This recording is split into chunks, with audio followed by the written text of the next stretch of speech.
We'll continue. We'll still start again then.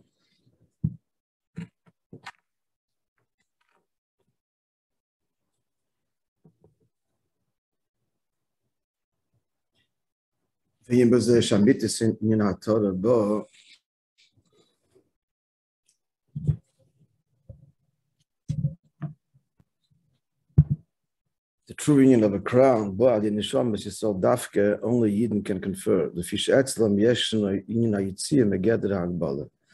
It's only by the Neshama Yisrael that there's a true leaving limitation, which is what the pasuk is saying. Shezer union Tzeno, and only then go out, and then Ure'eno, and then everything else follows. Ba'Torah, the crown, as identified in detail earlier.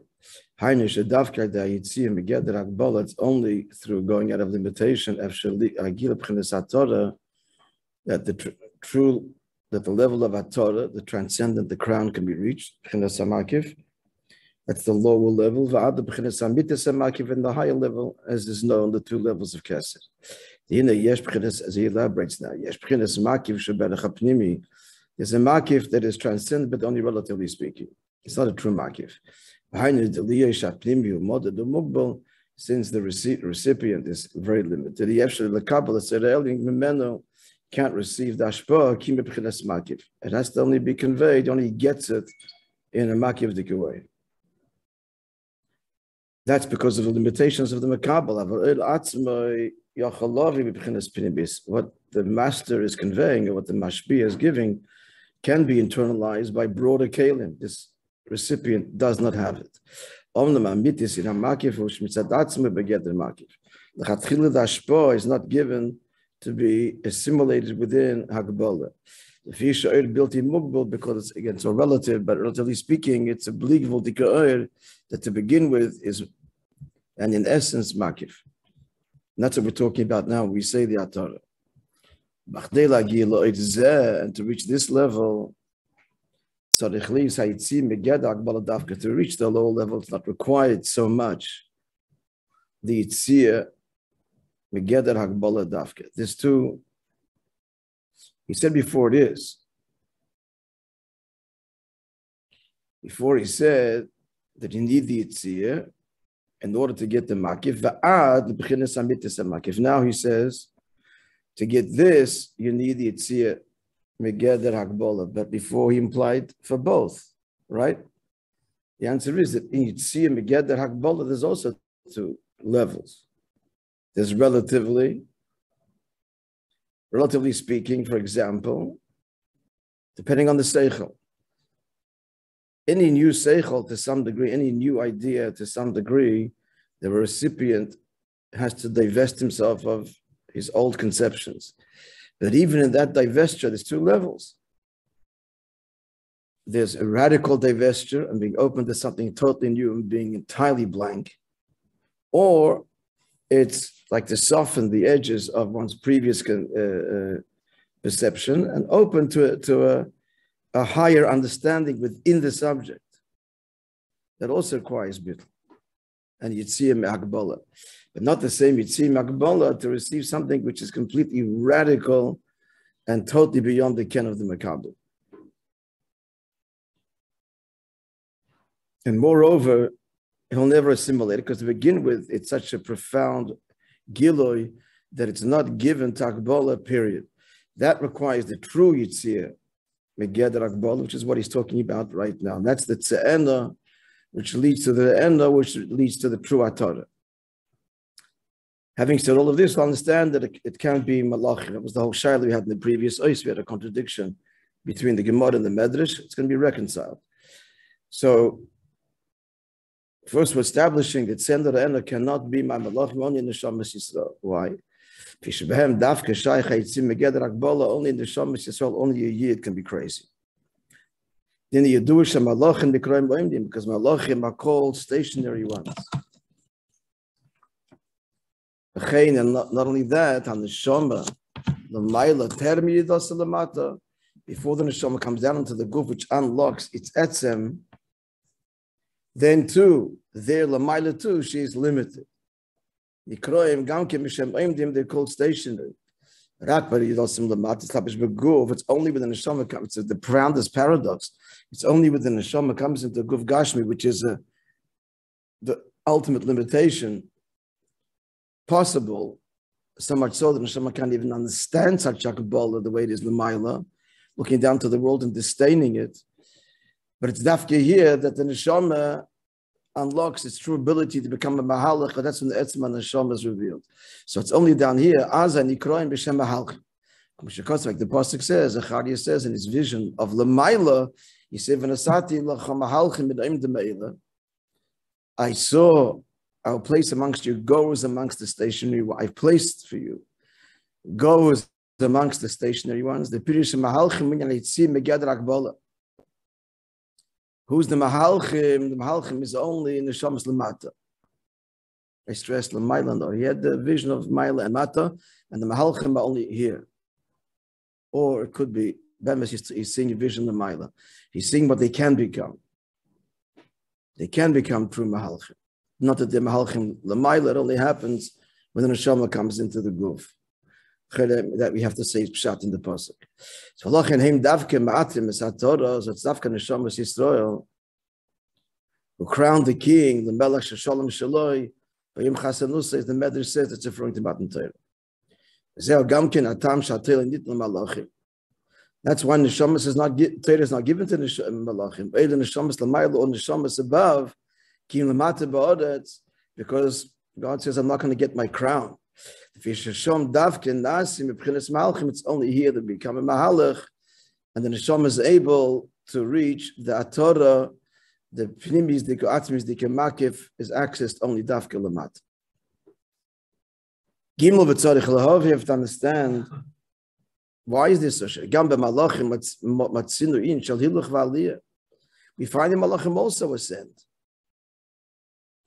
The Yesam Tamil B'chinas Rotza B'Shuv, they're going constantly in this Rotza and going out, transcendence and Shuv, which is the model that we emulate Lamata or aspire to, as we learned in the previous Maimon, the Maim of Achli Mois.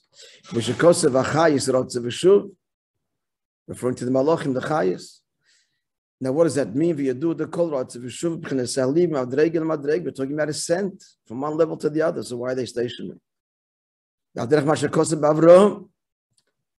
it says, this is in Matan Torah, that's the analogy, that he went and traveled in the south, going from one station to the other. And by him, the Lashon is even stronger. It's holach, it's explicit. Mahalchim. That Avram went from level to level, ascending. And similarly, the Malachim also ascend from level to level. It's not an endless merry-go-round. That's what they call birds. The Zohar says, "Al pasuk." This is the pasuk in Bereshis. And the bird, Abish to make the birds that fly, Zeh Michal v'Gavriel, referring to the Malachim, Michal and Gavriel. They soar heavenwards. Like a bird, that a bird flies and ascends heavenward. So too, the Malachim ascend through their Rotze V'Shuv.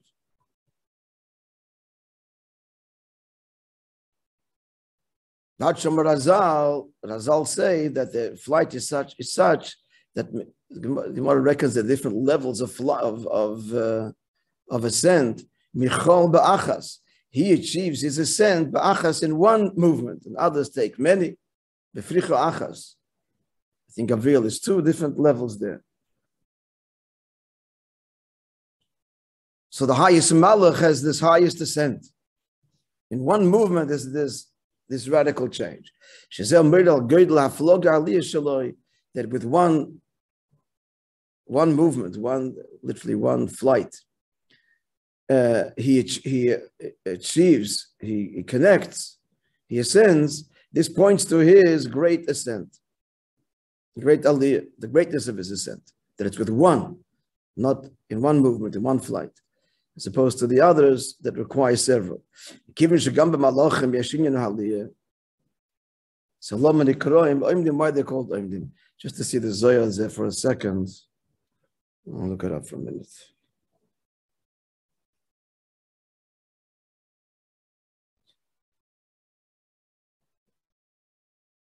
Sefaria has the whole Torah. Kabbalah, just tell me where it is to look at its concept. Zohar, where is it? Cheli Gimel, Chavav Beis.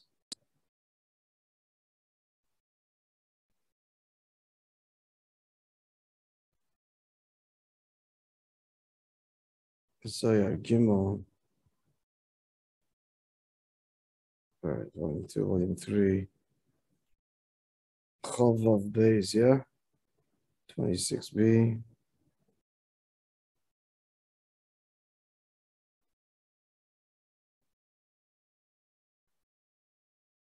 If here it is.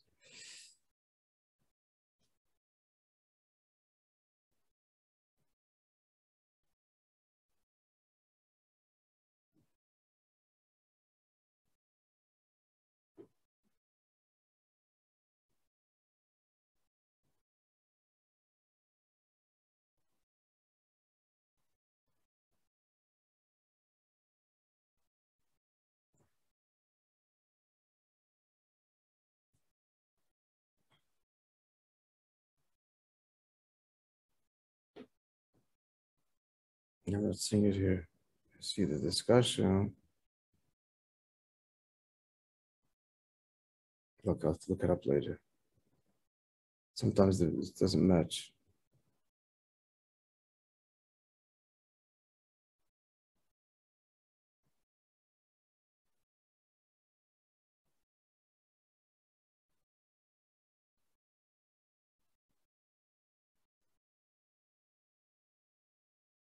Okay. That's the general union.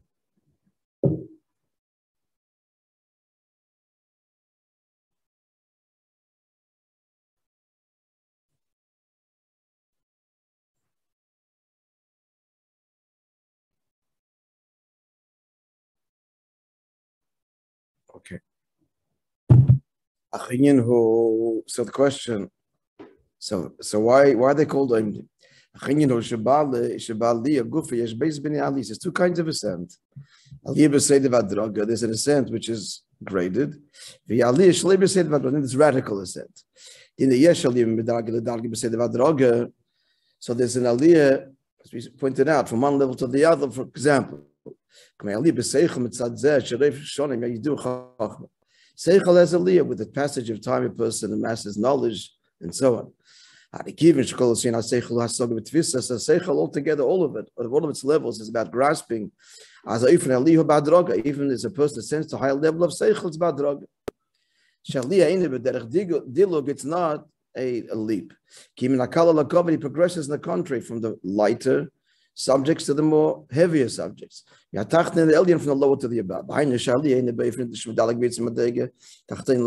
He's never leaving the first level. His studies in the university is based on what he learned in kindergarten, in grade 1 and grade 2. It's not a different radical world. The steps, the lower steps are required and necessary, remain in place to reach the higher levels. In Seichel, he's going to higher levels within the Geder HaSeichel. Let's say, actually, you step by stepping down on the step, and then you get to the next one. So the aliyah to the higher one is from only as a result of the tacht.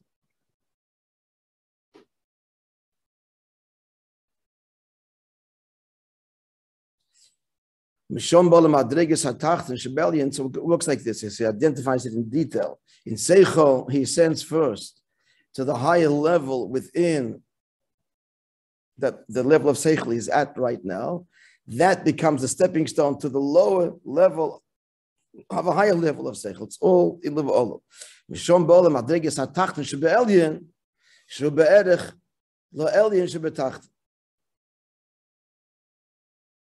So from this, he comes to the low level of the next level, which the low level, the next level is relatively connected to the highest level of the lower level that preceded it. And so they're interlinked. So as he sends from the higher one to get a higher stage, higher level. At the end of the day, it's all traceable. And not just traceable, but one is built, the building blocks. One is built on the other, even though it's the study of science at the highest levels, well, we have to use an example in Torah. A complex svaras in Gemara are all based on the simple halachas that it began with. The highest level that he goes, it's still be'erech, it's still relatively connected, and still the same gedder. At the end of the day, the same gedder means the same general construct. The very lowest and simplest idea with which this whole journey began. It's all part of the same gedder, the same general category. And even in the given idea itself, there's many levels and many levels. In the same idea, Shloimeh gave 3,000 Misholim for one idea. It's not 3,000 different Misholim. Each one was a Moshel on a Moshel. The first Moshel was 3,000 levels removed from the listener. And then the adds a very dikavot, this is in Seichel Gufa, there's the relative bligvul. There's relatively infinite levels within Seichel. These 3,000 moshel, each 1,000 moshelim corresponds to the Gimel Olamus of Biyah. But however, there is infinite worlds. Because of Alomis in Mispar, that the king has virgins without number. Don't say virgins, says they don't read Alomis at Olamis, infinite worlds.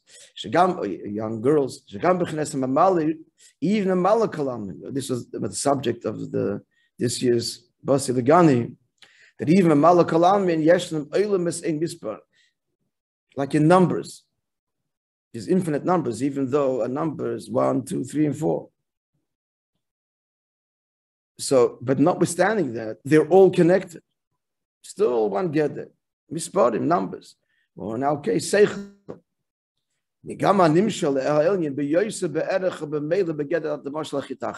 So his loftiest moshel, even beyond the 3,000 moshelim, it's still be'erech to the first simplest moshel that he would, or the last one rather. He goes the other way. The first one that he gave, which is more than 3,000 moshelim removed, is still connected to the final simplest moshel that the recipient understands. All this is to explain what? Huh? All this is to explain what? It's all to explain that the malachim, that even though they have the aliyahs and they're called, and Avram had the yin of halicha, it's all not true aliyah. It's not ben arech, so it doesn't touch and cannot touch the pnimius hamakif. Can only touch chitzonius hamakif. A kind of makif that only hovers because it's beyond the current reach of the recipient. So the term Ratzo Bashut by Malachim is kind of misleading. The term Ratzo Bashut by Malachim is misleading also. Because Ratzo Bashut by itself means why are they Ratzo to the next step and then they're coming back? So which way is it misleading? It sounds like it sounds like it's more, sounds like it's less. Which way are you asking? Ratzo Bashut sounds like it's a big thing, but you were explaining by the Malachim it's not a big thing. As it's big, it's true, it's aliyahs, but not radical. Not radical, not bein arech. Not bein arech. Still tremendous. The fact that you say that the shuv is according to the Ratzu implies that the Ratzu and the shuv have a connection, which is not a total. But then you have that question for humans also. That's supposed to know. That's the chiddush. That's the chiddush of the Shabbos. But that's still avodas tzadikim. But avodas about shuvah is total, completely. And it's like an susan de leila, which is not the erechel susan tata. Ratzav Yishuv is not only about this tzaddikim.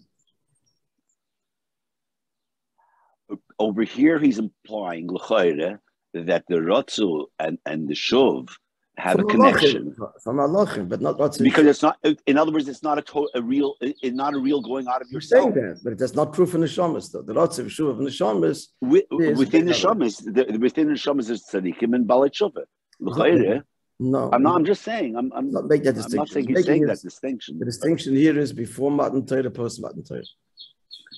I was just asking, that's what the word Ratzo is running. What? Ratzo is running, right? Is that the touch? Longing. Longing? Longing. Okay, running, yeah, also running. It's excitement of going somewhere. Here it sounds like you're just going to the next level, and you're coming back. The next level is a tremendous level. You know, the next ice is going to tell us how meridic their levels are. Let's see. We need more appreciation.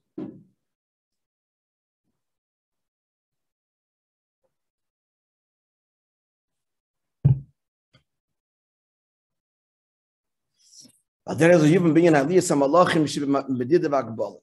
Now he's going to explain the Medida Vakbala. Dina Yom Chazal, Malach B'Shlish Olam Oimei.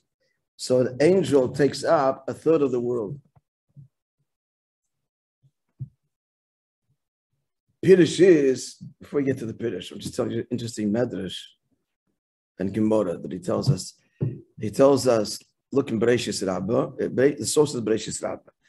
He says, look in Gemara Chulim. So I'm going to share with you, it's interesting what the Gemara says there, what the Medrash says and what Rashi says and so on.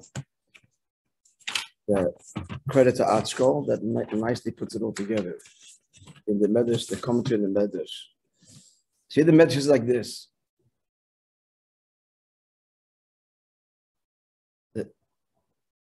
Describing the ladder of Yaakov. So the Brachi said that Eibusha showed Yaakov the world and a third of the world. How so? So he sees Oilim. The angels are ascending. Oilim is plural. It's no less than two. The Yodim and descending, also less than two.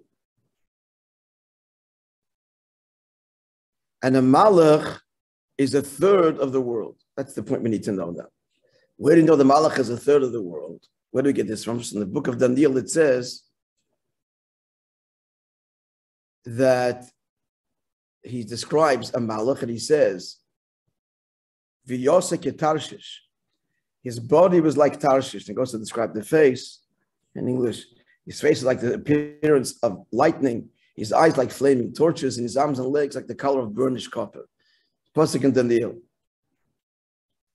Ugviyosek Tarshish. His body was like Tarshish. What's Tarshish? So the Gemara says that Tarshish means a sea. So Tarshish means.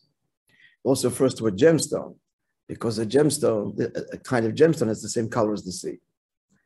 Now the Gemara says that the world is what? 1/3 dry land and 2/3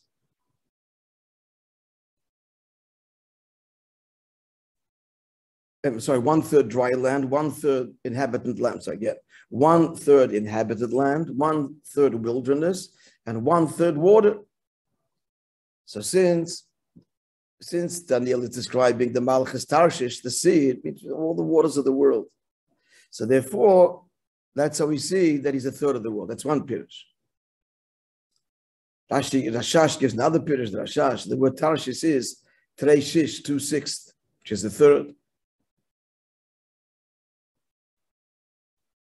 Now he brings here a little notes as follows. That's the Medrash. Now we were told here by the editors here to look up the Gemara Chulin. The Gemara says the Chulin like this. The Gemara actually says that Tarshish has a measure. This body of water has a measure, and it's 2,000 parsois across. So Malach therefore is 2,000 parsois wide. Now we know the Gemara says in Psachim that the earth is 6,000 parsois. Therefore, an angel is a third of the world. Finished. Now, how does this fit with our contemporary, these numbers? So I have a beautiful commentary here. So the Gemara says in Psachim, we just quoted, the world is 6,000 parsois, and the Malach is like this Tarshish sea, which is 2,000. A third. So Rashi gives two explanations. The second one, which he rejects, when he likes the first one, is that this number, 6,000, is the circumference of the world. There's another source that the Rambam says, in Akdamas, the Mishnah, he writes that the circumference of the world is 6,000 parsois. But Rashi's preferred explanation is, no, the 6,000 is the distance the sun travels from sunrise to sunset. That's only half the world. So it means that the 6,000 parsois is half the circumference. Now making the cheshbon, translating it in miles. So how much is a parsa? So even that, exactly what is that? So there's opinions that range between 2.27 miles or 3.03 miles. So 6,000 parsois, therefore, is between 13,000 and 18,000 miles. Taking the second Pirush of Rashi, that it's only half the circumference, it comes out that the Gemara's estimation squares reasonably well with contemporary measurements, which put half the circumference of the world at what? At 12,450 miles. And our number is between 12,000 and 13,000. The second Pirush of Rashi. What do you think? Just interesting. So I looked up the Medrash, I saw this commentary that I'm going to share with everybody. Akaponim. So it's already 5 to 7. So a Malach is a third of the world, and be more arichas. Let's go a bit further, because I don't have the study story because I messed it all up. I had prepared, and know where it is. So let's go further.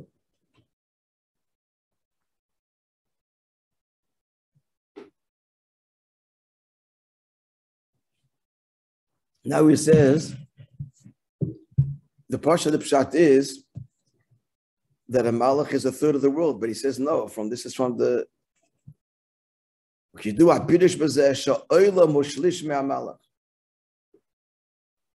Chazal is that a Malach in the third of the world stands. We understood it to mean 1/3 of the world. But it could also be understood Malach b'shlish olam oimed means that the world only comes up to 1/3 of the Malach. When he's standing in the world, he's only occupying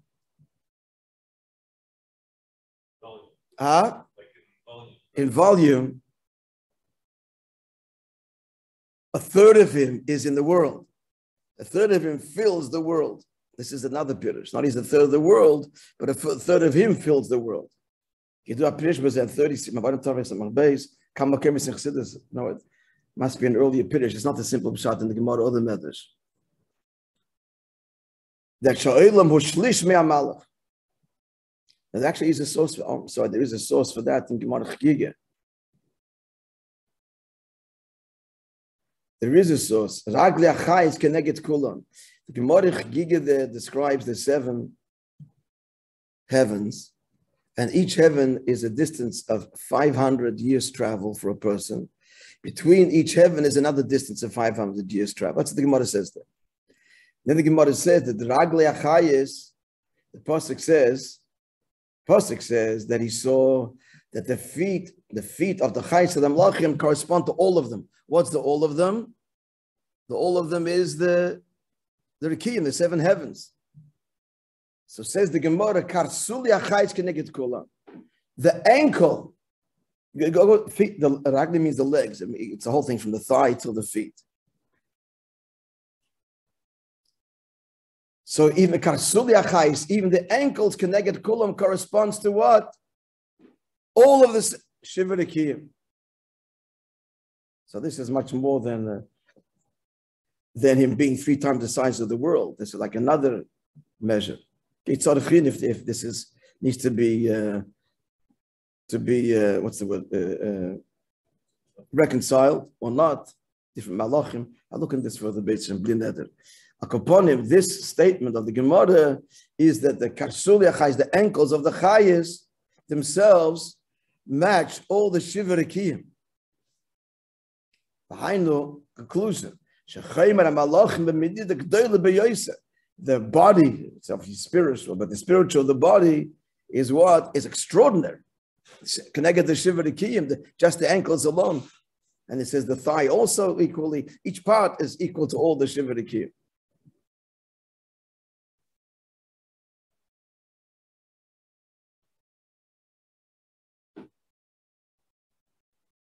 I think as we go up the angel's body, the next part incorporates all that which is below. All of it, compounded. The whole point being is extraordinary. And more detail about the Gvul of the Malachim and the Maila Dafka of Neshamas Yisrael. Okay, more detail Beis Hashem. Tomorrow, 6 o'clock, friends. Yeah. Okay.